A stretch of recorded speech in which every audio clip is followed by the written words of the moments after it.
নমস্কার, আমি doctor Nivedita Sarkar, radiation oncologist at Amrita hospital, Faridabad.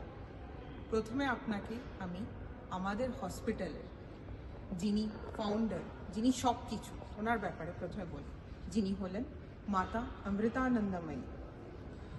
উনি হলেন একজন ফিলান্থ্রোপিস্ট, একজন সোশ্যাল ওয়ার্কার, যিনি প্রচণ্ড সোশ্যাল সার্ভিস করেন আমাদের জন্য। ইনি হলেন, আপনি বলতে পারেন, ইনি হলেন আমাদের মডার্ন যুগের শারদা মা।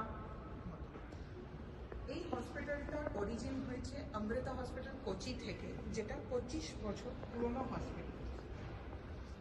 এই হসপিটালটা অগস্ট 2022 সালে আমাদের প্রাইম মিনিস্টার শ্রী নরেন্দ্র মোদীজি ইনগ্রেশন করেছে। এখানে 81 স্পেশালিটিস আছে, যেখানে বিভিন্ন রকমের ট্রিটমেন্ট, জেনারেল মেডিসিন, সার্জারি,